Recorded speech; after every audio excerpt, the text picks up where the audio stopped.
দল ক্ষমতায় না এলে আর কখনো জুতা পরব না, এমনই এক কঠিন জবান দিয়েছিলেন নেত্রকোনার ওয়ার্ড বিএনপি নেতা সুরুজ পাঠান। এরপর কেটে গেছে দীর্ঘ 17 বছর। রোদ, বৃষ্টি কিংবা কনকনে শীত, কোনো কিছুই তাকে তার এই প্রতিজ্ঞা থেকে সরাতে পারেনি।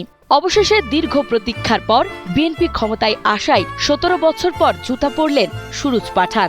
সালের নির্বাচনে আমি গেছিলাম ভোট দিবার, ভোট দিয়া পরজন বাড়ি আইতাছি, পরে কইতাছে বিএনপিরে কইতাছে খাসা বইরা ভোট দিলে তোমরা ফাঁস করতো না নাকি। কতবার পরে মারামারি লাগিয়ে পড়ছে, মারামারি লাগিয়ে হেরা একটা জুতা আমার গাছে, একটা জুতা আমার পাও।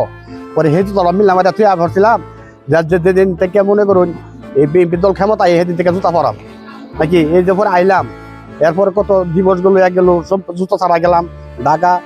আমি কইছি 17 বছর যদি দল ক্ষমতায় এতে আমি জুতা পাওয়া দেয় নাকি, এর আগে আমি জুতা পাওয়া দিতাম না। ঘটনার সূত্রপাত 2008 সালের জাতীয় নির্বাচনের সময়। সে সময় ভোট কেন্দ্রে বিএনপিকে নিয়ে করা কিছু নেতিবাচক সমালোচনা ও বিদ্রূপে গভীরভাবে মর্মাহত হয়েছিলেন সুরুজ পাঠান। দলের প্রতি ভালোবাসা আর সেই অপমানের জবাব দিতে তিনি প্রতিজ্ঞা করেন, বিএনপি ক্ষমতায় না ফেরা পর্যন্ত তিনি তার পায়ে জুতা দেবেন না। দীর্ঘ 17 বছর জুতা ছাড়া চলাই তাকে অনেক হাসি ঠাট্টা ও উপহাসের পাত্র হতে হয়েছে, কিন্তু তিনি তার সিদ্ধান্তে ছিলেন পাহাড়ের মতো অনড়। উনি 2008 সালে যখন নির্বাচন হয়, তো আওয়ামী লীগের আমলে তো ওনাকে গাড় ধাক্কা দিয়ে বের করে দিছে আওয়ামী লীগের লোকজন। তো উনি ওনার ওই সময়ের পর থেকে উনি প্রতিজ্ঞা করছে উনি জুতা পায়ে দেবে না। আসলে সুরুজ পাঠান দীর্ঘ 17 বছর যাবৎ সে জুতা পরিধান করে নাই।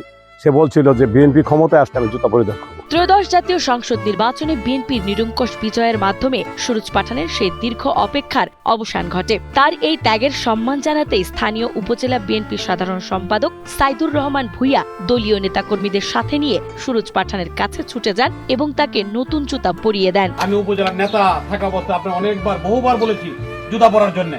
আপনি কি বলেছেন? ভাই দল ক্ষমতা আসতে জুতা পরবো, ঠিক কিনা? এর আগে আপনাকে জুতা পরাইতে পারি নাই, তার জন্য আজকে আপনার জন্য আমরা জুতা নিয়ে আসছি। আপনি দল ক্ষমতা আসছে, তারেক রহমান প্রধানমন্ত্রী হয়েছে, ব্যারিস্টার কাইসার কামাল এমপি হয়েছেন, মন্ত্রী হয়েছেন, এটা আপনার কাছে অনেক লাখ কোটি শুকরিয়া। শুকরিয়া। আপনার কেমন লাগতেছে বলেন? আমার লাগতেছে যে আমি নতুন জন্ম হয়েছি। 17 বছর পর পায়ে জুতা পরে আবেগে আপ্লুত হয়ে পড়েন সুরুজ পাঠান। তবে তার একটি বিশেষ ইচ্ছা এখনো অপূর্ণ রয়ে গেছে। তিনি জানান তার প্রবল ইচ্ছা ভূমি প্রতিমন্ত্রী ব্যারিস্টার কাইসার কামালের মাধ্যমে মাননীয় প্রধানমন্ত্রী তারেক রহমানের সাথে সাক্ষাৎ করা এবং তার কাছ থেকে আশীর্বাদ স্বরূপ একবার জুতা পরিধান করা। আমি জুতা পিনলাম কথা ঠিকই, কিন্তু তারেক রহমানের সাথে ব্যারিস্টার কাইসার কামাল সরাসরি মানুষের কাছে বুঝাইছি যে উনি মন্ত্রী হইল, সরাসরি মন্ত্রী হইব নাকি। আল্লাহর কাছে লাখ কোটি শুকরিয়া, উনি মন্ত্রী হয়েছে নাকি। অনেক ব্যারিস্টার কাইসার কামাল যদি আমার এই লইয়া তারেক রহমান লইয়া আমার চেয়ারম্যান সাহেব এই আছে নাকি, থানার সেক্রেটারি তারা আছে, তারা লইয়া আমার হেন যা তারেক রহমানের কাছে জুতা দিয়ে পাইতাম, তাহলে আমার এটা জিনিসটা তৃপ্তি হইতো।